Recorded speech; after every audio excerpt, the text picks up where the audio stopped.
Hello, it's Mark again, and I'm going to attempt to work on this clock. This is that wag on the wall clock that I got off Marketplace for $25. As you can see, the base plate is broken, so that's going to be a challenge right there. Well, the first thing I need to do is remove the hands. You have a nut, and then a washer, and then the minute hand, which is a square arbor hand, and then the outer hand, which goes down onto this wooden plate.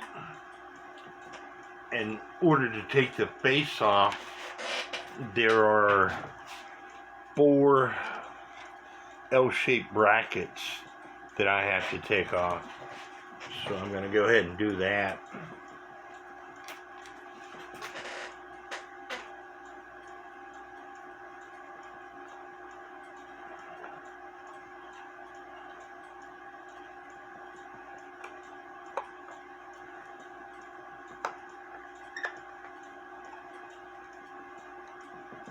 And I already got pictures, and I highly suggest that you take pictures all the way around the clock.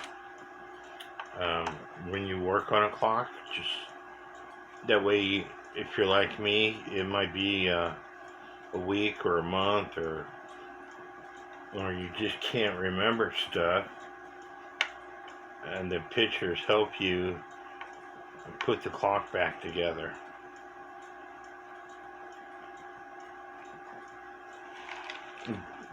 Back when I first started collecting clocks in 1999, we didn't have cell phones.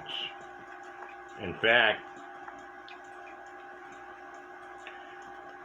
prior to going to England, I bought a 1994 S10 pickup truck, and I had a special bed liner put in.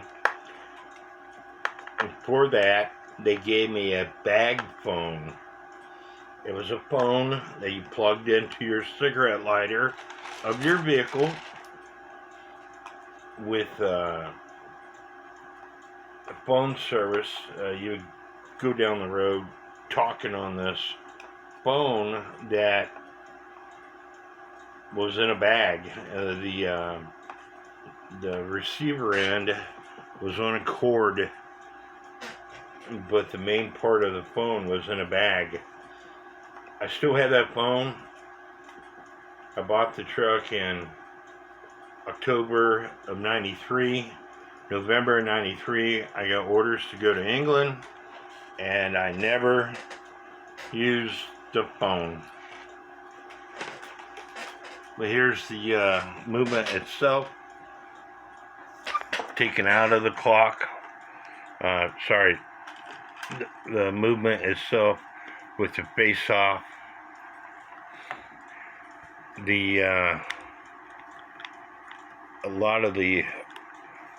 This is a wooden arbor here, where it's normally brass. That's why I'm saying that this clock is probably one of the oldest clocks I have. But I'm going to set the movement to the side for a second, because I want to look at this face. I don't know. I'm going to try to glue this thing back.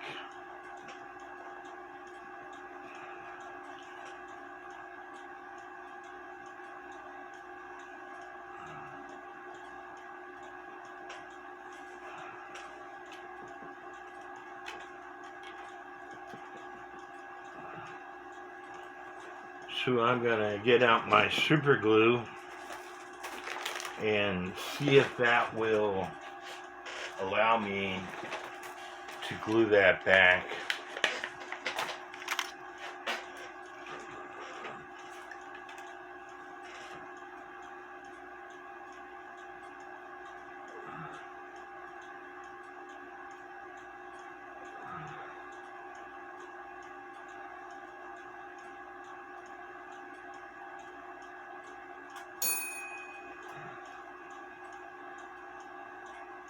It's a shame if this face is broken like this. If I can get it to where it's not broken, even though there might be some discrepancies, I'll be fine with that.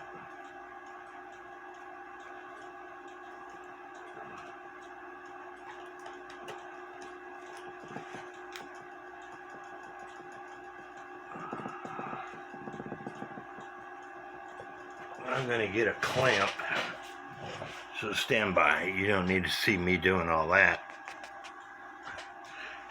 The face is setting with some glue.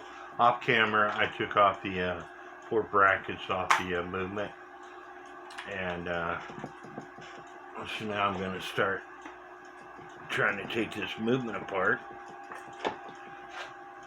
As always, in order to get the center wheel off, you have to take the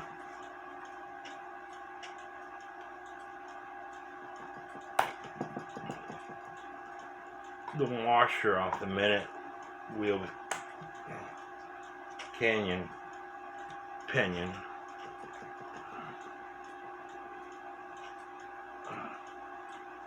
which this little bitty washer here, it's what holds that on. And now I can pull that right off.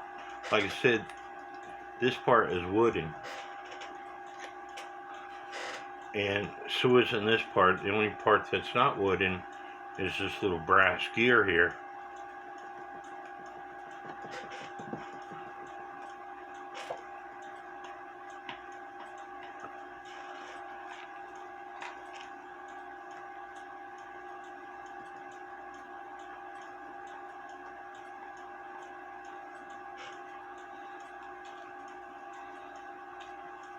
These wooden plate movement clocks that I've worked on before, there's typically a nail right here. That way this plate comes off, this plate comes off, but not on this clock. They got these screws down here, and there's screws in the back, so I'm going to start unscrewing stuff and see if it will come off.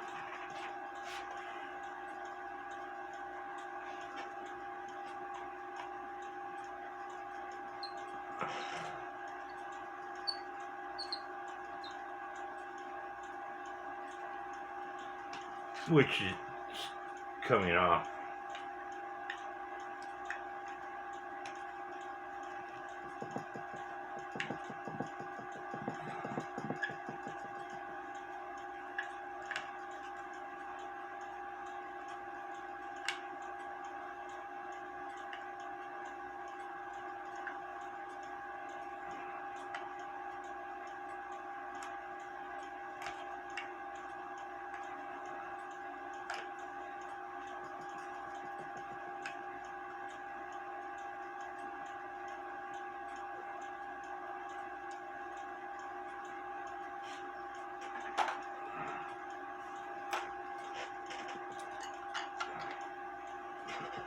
There, this is off,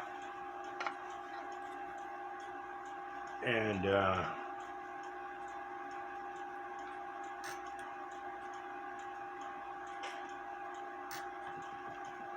the clock strikes.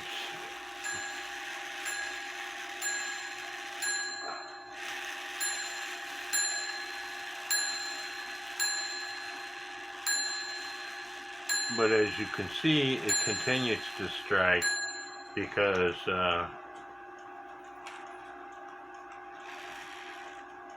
this arm here is not falling in to the groove where it needs to fall in.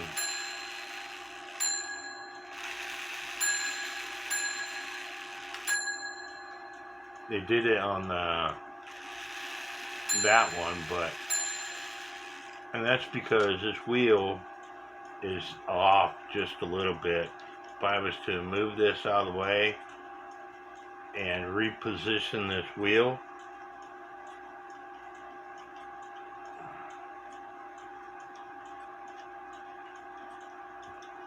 just like on a cuckoo clock with count wheel,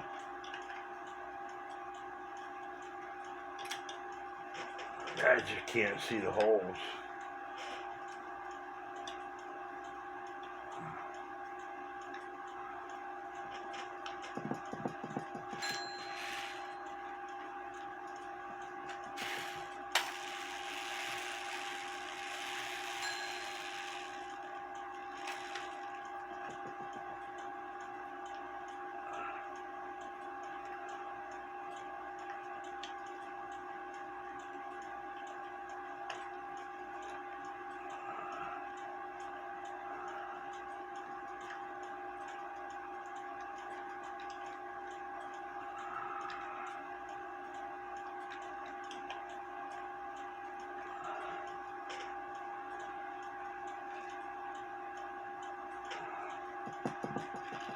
It's not timed right either.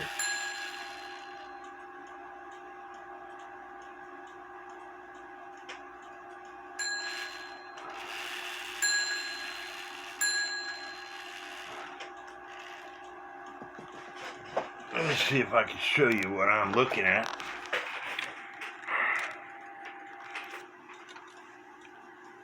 Inside this movement,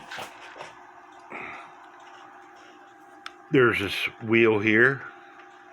This wheel here's got a notch on the end that after it cuckoos, this lever here that I'm lifting up, this lever here with the notch, this notch right here, falls into a notch on this wheel. And so if it's not timed right, it's never gonna stop cuckooing. So when I put this all back together, I will have to make sure that I time this right. But I'm not gonna show y'all this entire video. I just want to show you that it does